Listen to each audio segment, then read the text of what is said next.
case of this little boy, he represents history, as I said, because every man and every woman represents history. This is crazy. This is modern history, reflection of our times. So maybe God is phoning. No.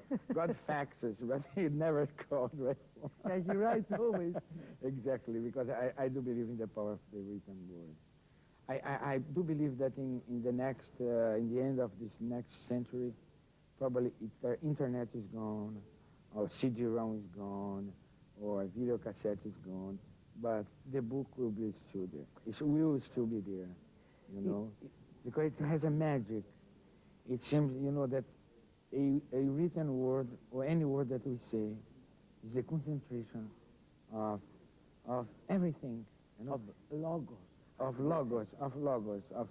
If you think about that, this is a chair, but this chair was first manifested in the thought of someone, of a carpenter who constructed this chair.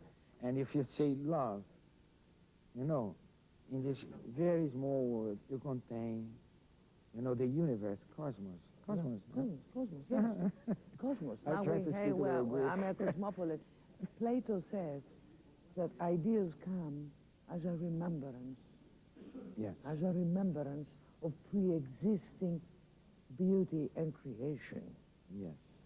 And not going as far as Plato, I would say that at the beginning of our conversation, you asked me about the success of the books. Of the language. Of the language, yes. And I would say that, and I said that it is easy to explain defeat, but it is difficult to explain success. But we are remembering again. And writers and artists and somehow normal people, ordinary people, they are the first ones to, you know, to get in touch with these old ideas that are going back and touching again, you know, our hearts. You tempt me to ask you, how old is eternity? If eternity is a beautiful woman, how old is she? She is the present moment. Present moment. So eternity, it is totally contained in the present moment. Exactly. Yes. So when I say that we created this wall between the sacred and the profane, but before that, we were capable to see God no matter where it was, she was, you know, because we were forced to travel. Yes. We were nomads. We had to go from here to there to there. Now we sit and we buy everything. We just press these buttons and we sit in the house and we have the world picked up. Yes, elaborated and then brought to us through small screens or monitors or messages or images. But then cinema never lost its beauty, although we've got television. Then reading a book. Theater that you created. Yes, theater never lost its beauty. When I take the Fifth Mountain of Paulo Coelho, I may make my own film reading it. So you it's my interact own with the book. So you make me an artist. As a reader, you make me an artist.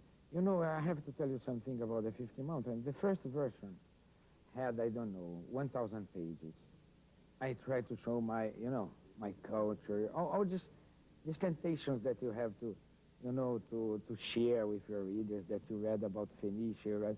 But, and then I cut the book just to go to what it is important. Tragedy, you know, human conflict, you know, people in the beginning of the creation of this precedent of the way that we think right now.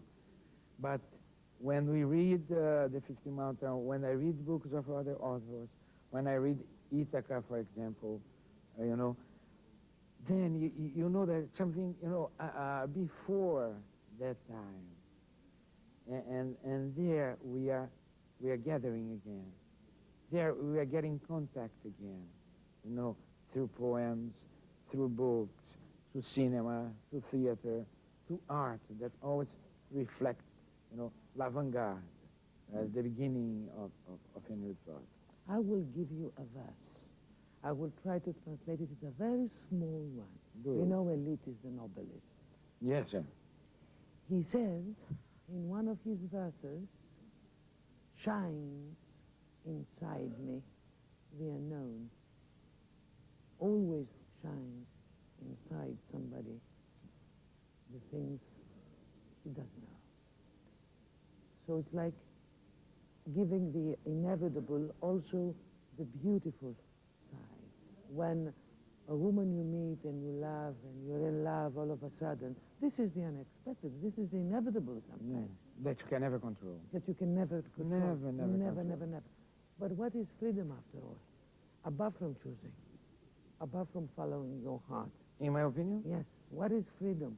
How can you understand power and freedom in everyone's small, personal, but very huge and very big path?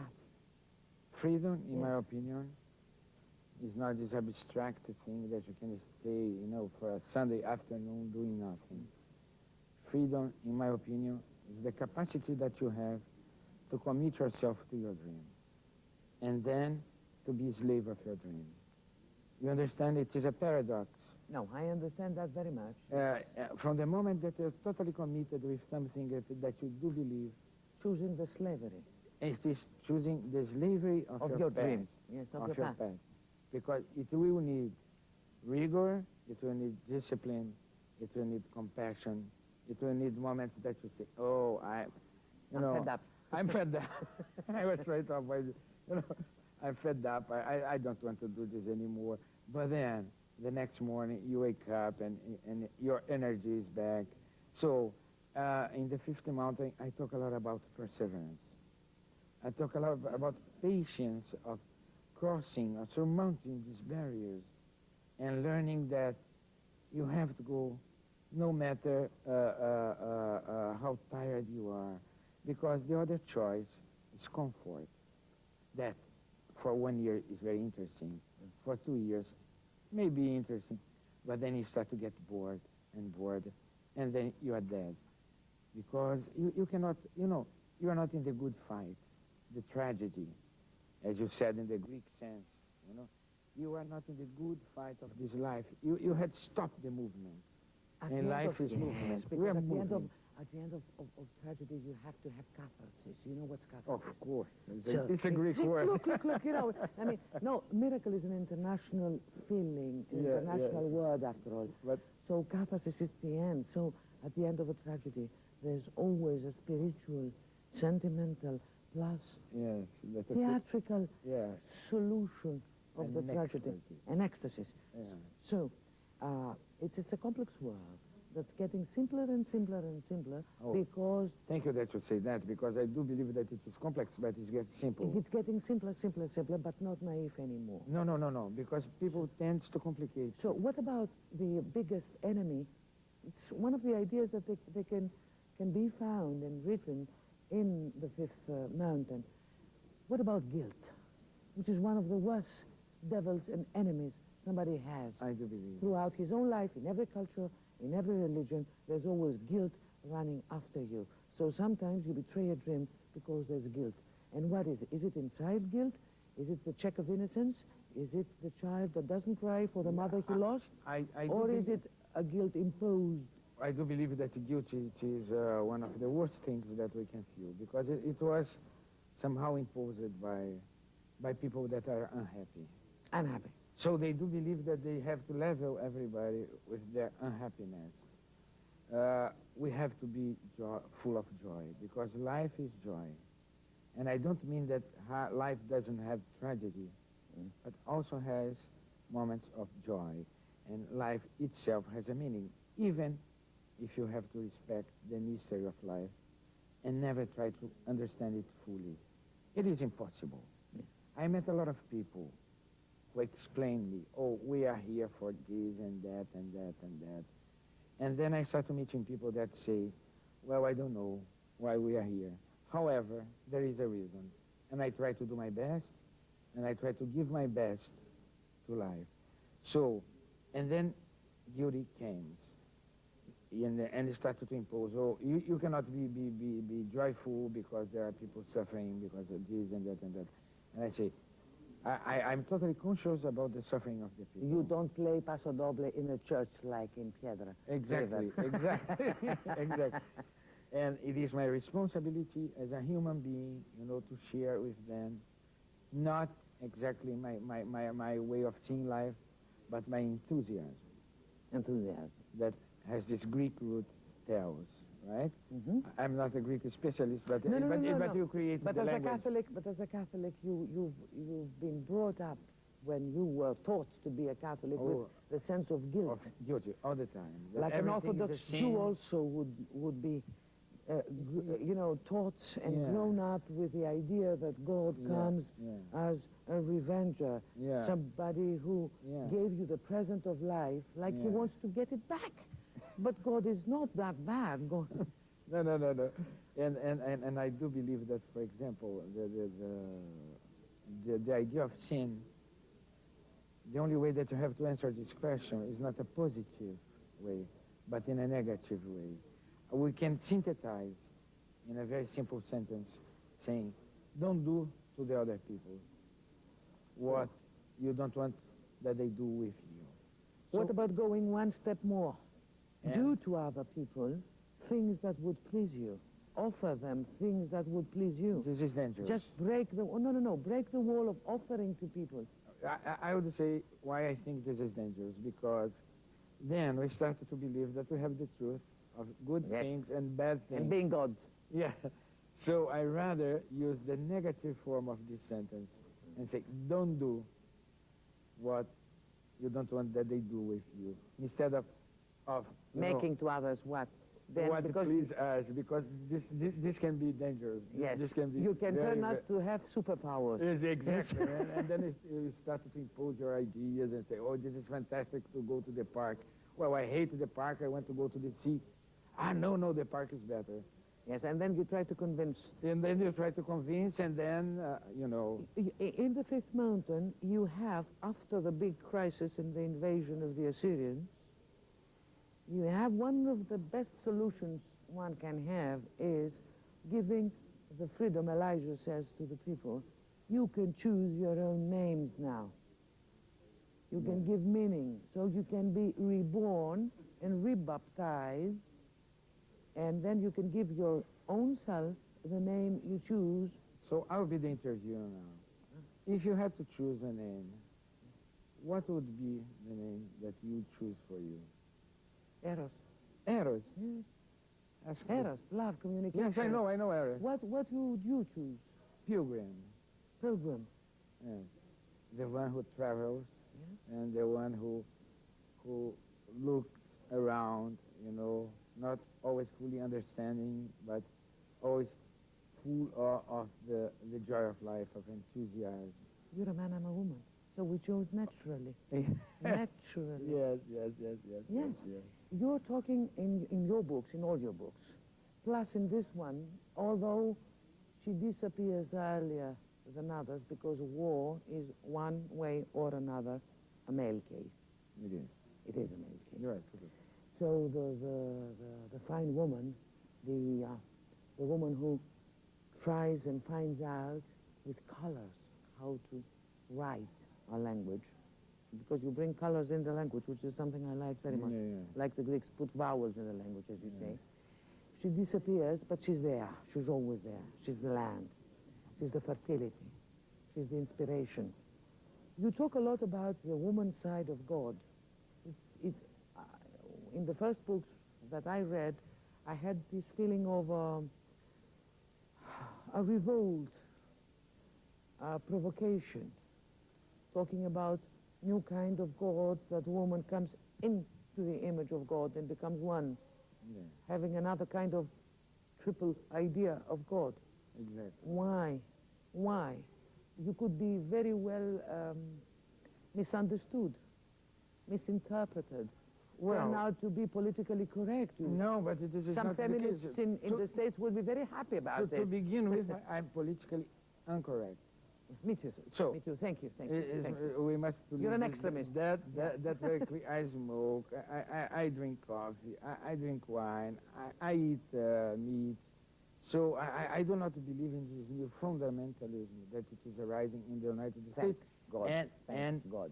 And it is posing a problem to everybody.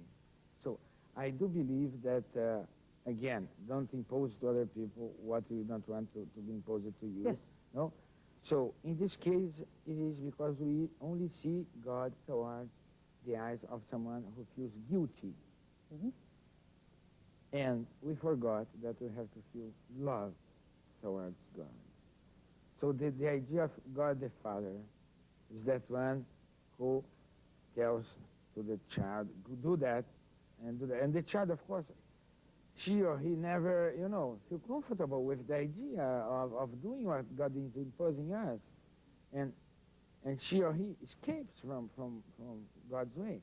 And then God the Mother says, okay, my son, you're right. I love you, doesn't matter what you do. And then the feeling of guilt disappears totally, because you know that... But the check of innocence comes. Then the child knows by his own innocence what's good or what's bad. Exactly, because we have again to choose. We have again to know that there is an ethics to fulfill, that we have to respect nature, we have to respect society, we have to respect other people. But we are not slaves from society. We are free. We are free to do the decision. And we must keep this child, this is a symbolical child, alive all the time. Because the child knows exactly what she or he wants. And in the 50 mountain, I put that. The child is able to fight with all her strength for something that she wants. She stops crying very quickly, because all of a sudden she realized that she is in the next step of her life, So I want something like that. And then she gets... To choose one hero, like Elijah, in another book, in the next book, from the figures, personalities, saints of the New Testament, of the Gospels, who would you choose in the place of Elijah? Okay, to begin with, Jesus Christ for me is the Son of God. So we put him... Yes, we put him out. That's why I said heroes and figures and saints. So who I will choose? Very, very good question. Take all the time you need. It's very difficult because I'm in front of a camera, but who I will choose as very representative. Okay. Who? I will choose more than a figure, a moment when Mary comes to Jesus Christ, and he has to do his first miracle on earth.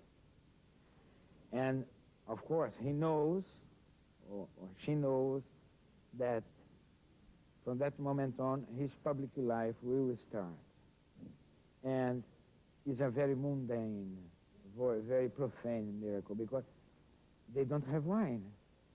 They are in a marriage, and they don't have wine, and instead of saying, my son, your first miracle must be, see if a blind doesn't see, you have to heal him. She said, oh my God, there's no wine.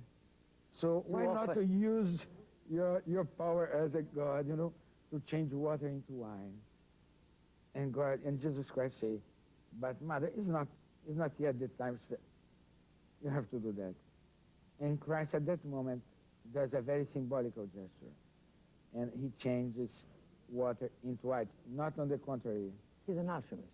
He's an alchemist, but he tries to show us, please, take the joy of life. I'm doing something that is not politically correct. Yes. I'm not healing a blind man. I'm not, healing someone. I'm not expelling demons. I'm just doing this simple thing of changing water into wine to show you that first, try to have your joy. But for the figure, I will choose the good thief that we call Dimas in Portuguese. And then it is this man who is crucified with Jesus Christ. And one says, oh, no, no, no, no. But the other says, I do believe that perhaps he's the Son of God. So, Jesus, please take me and now pray for me when you are in heaven. And Jesus Christ say, you'll be in heaven tonight with me. So this killer, this murderer, this robber, You remember the child he had in... and he accepts forgiveness, and he doesn't feel as a sinful people. You know? He doesn't have guilty embedded in him. He believes in pardon. He believes that everything can be forgiven. And so the first saint that we know is not the people who were with Jesus. It's that one that he meets that at the moment of his death, you know, and who accepts the fact that even if he had a life of problems, of crimes, he still is able to go with Jesus to paradise. So I think this is the figure that I will choose, because somehow this man reflects a little bit each one of us. And there are moments that we are totally paralyzed by the fact that we made some mistakes in the past. So you don't accept easily the questions about equality, if women or men are equal, We're different. Yes, different. So differentiation is what makes plus with heart and mind and spirit and love the equality in what? In senses or in love, or in just in the front of the eyes of God? I say that in front of the eyes of God we are totally equal, but I say that here the great significance of being here, it is that we are different. Yes. And this is democracy. This is democracy. A Greek word, you know. And this is art also. This is creation also. Exactly. I wouldn't want to take all your time, because after the fifth mountain you have to write another book. So I wrote. Yeah? And you know what about it is? What? Madness. Madness. And this is a frontier, a very close between, you know, the way that we are here and the way that we think people are mad.